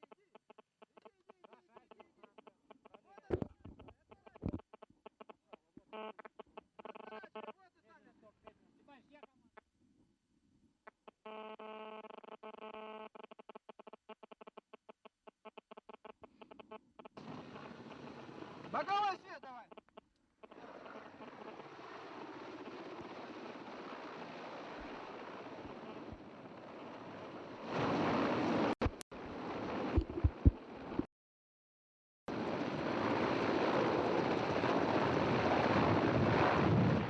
And we are now receiving more video from the landing site. We're trying to ascertain whether this is a replay or whether it's live. We saw a fixed-wing aircraft just a few seconds ago that was airborne. This would appear to be a replay. Just seconds after the Soyuz touched down and was pulled onto its side by the gusty winds at the landing site that at times reached about 27 knots. So again, we're watching a replay of the initial moments after the landing of the Soyuz TMA-17M spacecraft that occurred just over an hour ago at approximate unofficial landing time of about 7:12 a.m. Central Time.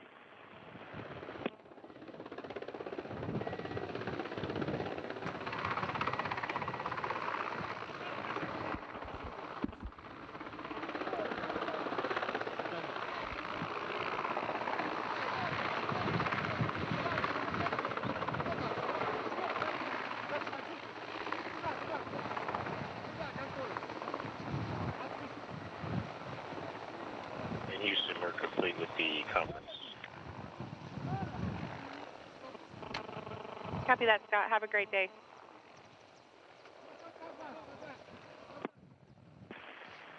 This shows, again, this is a replay of the moments following the Soyuz landing. You can see the snow on the ground, very, very brisk winds that limited the number of search and recovery personnel that made their way to the landing site. The Soyuz was rolled to the appropriate position on its side for the opening of the hatch and the extraction of the crew. Oleg Kononenko, the Soyuz commander, was out first, followed by board engineer number 1, Kimiya Yui, who was in the left seat of the Soyuz descent module for its entry back to Earth. The last one out was NASA's Kjell Lindgren.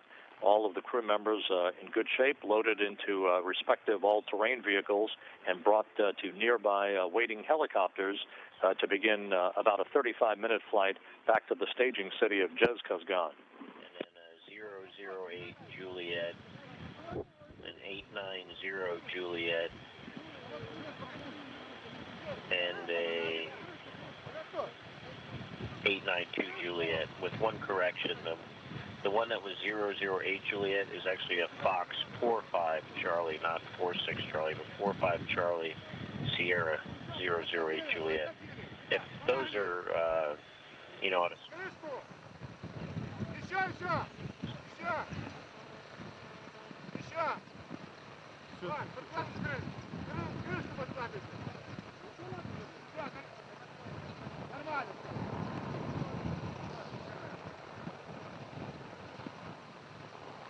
Все, я же снимаю, еще, прости.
So we're standing by for any further reports from the landing site. Once again, all three crew members were extracted very quickly from the Soyuz spacecraft. You just saw a moment or two ago a replay of the video in the minutes that followed the actual touchdown of the Soyuz to the northeast of the town of Dzhezkazgan.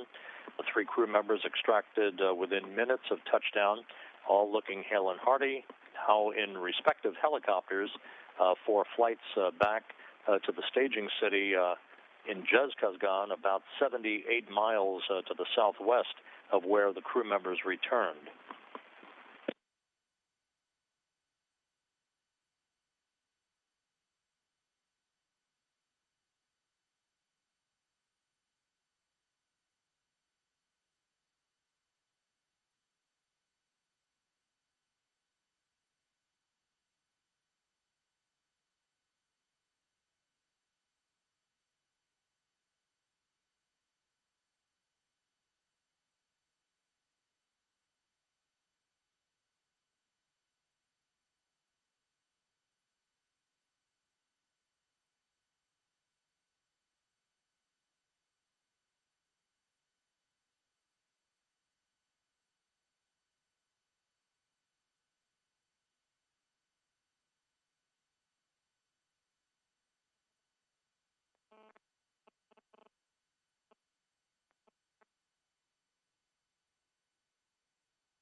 You're looking at a view now of the International Space Station Flight Control Room at the Johnson Space Center in Houston. The Orbit 2 team of flight controllers took a shift handover a short time ago as the space station crew on board, the three Expedition 46 crew members, NASA's Scott Kelly, and Russian cosmonauts Mikhail Kornienko and Sergei Volkov, ended their workday in essence. They sleep shifted to wake up last night to accommodate today's landing operations and the departure of their three colleagues who returned to Earth for a safe landing about an hour and 15 minutes ago. So with all of that activity complete and the three crew members back safely on Earth, the Orbit 2 team will essentially preside over what amounts to a sleep period for the crew, an extended sleep period, with Scott Kelly and his colleagues expecting to have a few off-duty days through the weekend before they resume on Monday in preparation for the arrival of three new crew members who will launch to the International Space Station on Tuesday of next week, December 15th. Tim Peake of the European Space Agency, Yuri Malenchenko of the Russian Federal Space Agency, about to embark on his sixth flight into space, and veteran NASA astronaut Tim Kopra, who are poised to launch on the TMA-19M spacecraft to the International Space Station at 5:03 a.m. Central Time next Tuesday morning, December 15th. Both aircraft that had been staged in Karaganda, Kazakhstan, the Gagarin Cosmonaut Training Center aircraft and the NASA Gulfstream jet are both en route from Karaganda to Dzhezkazgan to pick up the crew members following their medical tests in Dzhezkazgan. Oleg Kononenko will board the GCTC plane, the Gagarin Cosmonaut Training Center plane, for a flight back to Chkalovsky Airfield just outside of Star City, Russia, while Kjell Lindgren and Kimia Yui will board the NASA plane for a flight back to the Johnson Space Center in Houston.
This is Mission Control Korolyov as you look at a picture of the International Space Station Flight Control Room across the Atlantic at the Johnson Space Center in Houston. We'll bring our coverage to a close with two programming notes coming up at the top of the hour at 9 a.m. Central Time, 10 a.m. Eastern Time. The NASA television video file out of NASA headquarters in Washington will have all of the video of all of the activities associated with the return to Earth of the three Expedition 45 crew members, hatch closure, the undocking, and all of the landing operations on the steppe of Kazakhstan. Air at 9 a.m. Central Time, 10 a.m. Eastern Time on NASA television. 1 hour later, our space station live broadcast to bring you up to date on all the activities involving not only today's landing operation, but the new Expedition 46 crew under the continuing command of NASA astronaut Scott Kelly. Again, space station live to air on NASA television at 10 a.m. Central Time, 11 a.m. Eastern Time. So with Oleg Kononenko, Kjell Lindgren, and Kimia Yui back safely on Earth after 141 days in space, they are soon to be flown by helicopter to Dzhezkazgan and then to their respective homes in Houston and Star City, Russia. They're landing on target, on time, and a success all the way around. With that, we'll call it a day and wish you a great weekend. This is Mission Control Korolyov.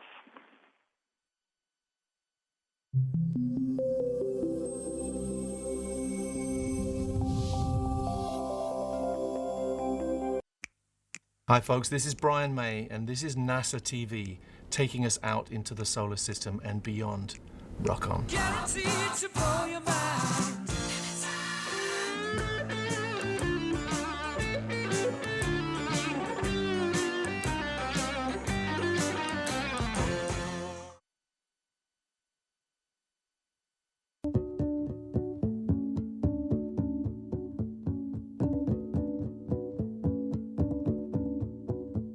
наверное, это история из моего детства, когда мы жили в семье военного, летчика военного, который занимался спасением и поиском первых космонавтов.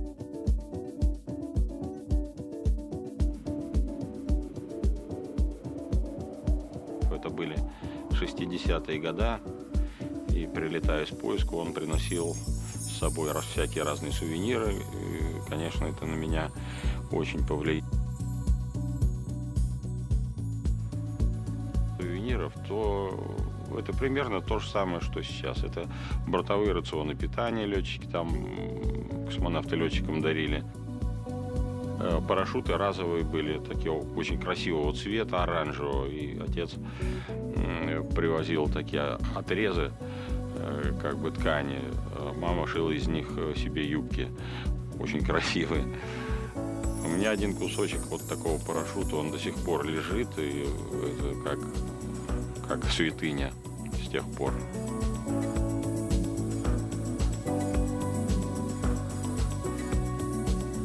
Вот примерно так. То есть осталось, конечно, очень хорошие, добрые воспоминания из детства, но они переросли в ответственность и в желание сделать работу хорошо.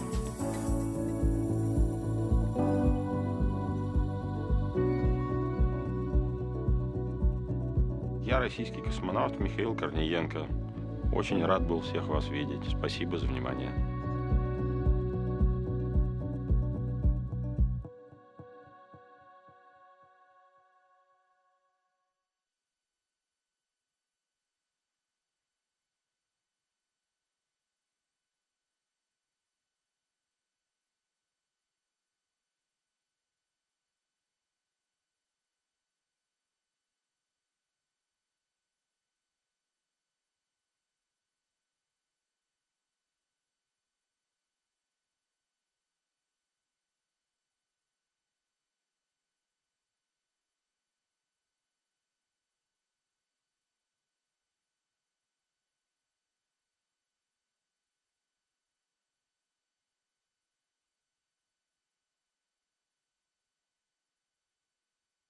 Station, this is Time Magazine. How do you hear me?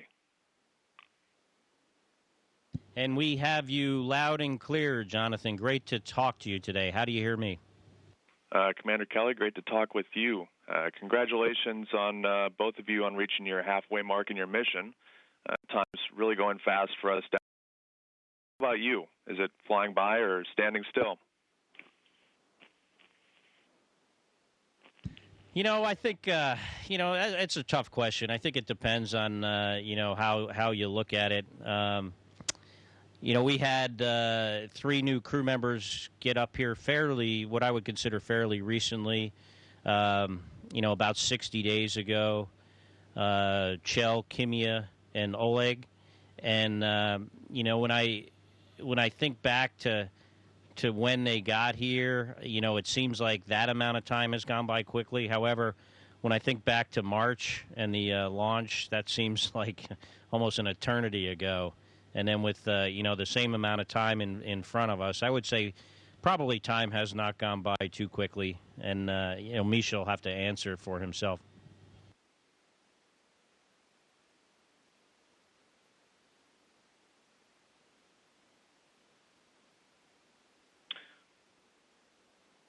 And Misha, did you have anything to add? Михаил, есть ли у вас что добавить? Для вас время летит быстро или, наоборот, остановилось на станции?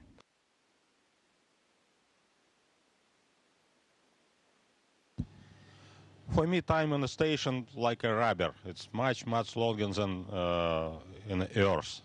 But I am glad I'm here with Scott, my friend, and a very great crew member.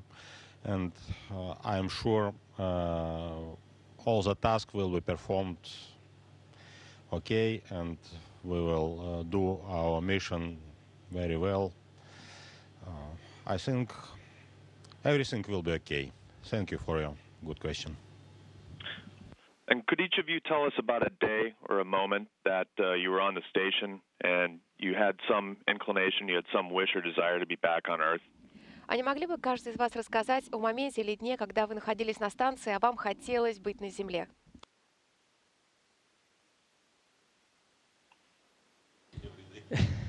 I wouldn't say there's a a particular day, but there certainly have been days, and I think most of them involve my kids and wanting to be there for them and be there, present to help them with things that they need or just to spend time with them. There are a lot of people on Earth that I think might want me there, but in the case of your children, I think they need you there, and so there have been those moments for me.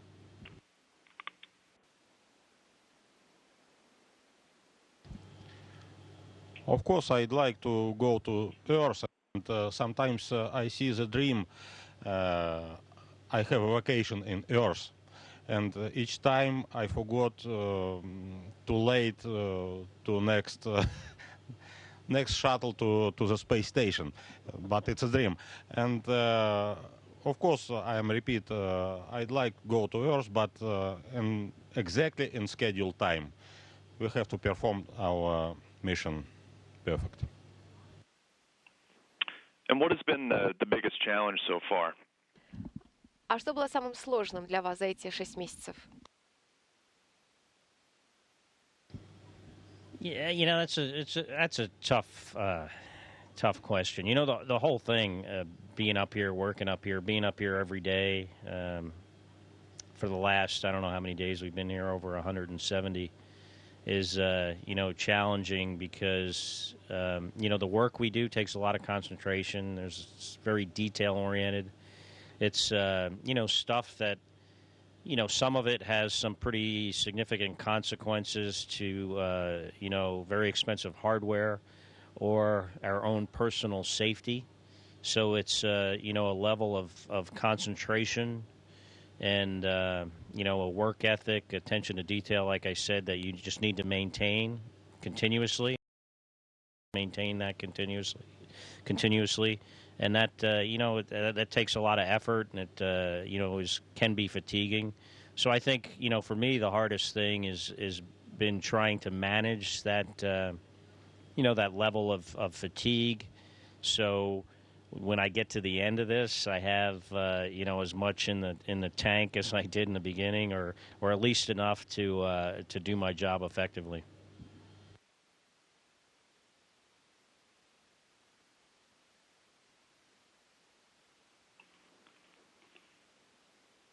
Thanks, Scott. Mikhail, do you have anything to add? Михаил, хотели бы вы что-нибудь добавить? I agree with Scott. Nothing else. And I guess just to pivot slightly, what has been the most interesting moment or experience you've had up there so far? I mean, there's been some cargo delays. We had a shelter-in-place event, but you guys are living and eating and sleeping there 24/7. For you, what stands out in your mind as something very memorable? Не могли бы вы, пожалуйста, рассказать о каком-нибудь моменте, который запомнился больше всего? Это случай с кораблями посещения или тот момент, когда вы укрывались в корабле «Союз». Вы находитесь на станции 24 часа в сутки, 7 дней в неделю. Но что запомнилось больше всего? There are certainly a lot of those memorable moments. Certainly launching into space and arriving on the space station is one of them. But there have been many others. When you see new people come on board the space station, in some cases, in the case of Chel, Kimmy, and Oleg, those guys were, just on Earth a few hours ago, and two of them had never been in space before. And seeing their faces come through the hatch, it's, it's exciting for them, and it's very exciting for us to see them and kind of experience, what they're experiencing, through their eyes, or watching them experience what Misha and I have done previously on our first flights. In my case, a pretty long time ago. So those kind of like personal experiences are memorable. But we've done a lot of activities while I've been up here, a lot of science.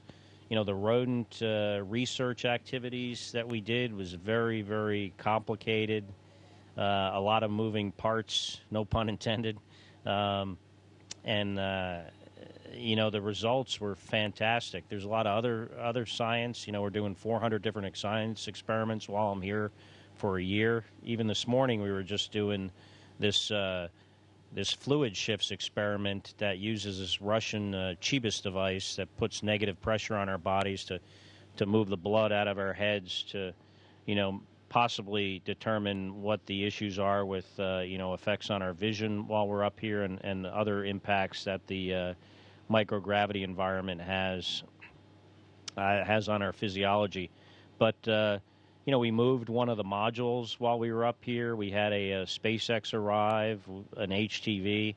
We had some challenges with some cargo vehicles that, although they never made it, it's certainly, I wouldn't call it a highlight, but it's definitely something that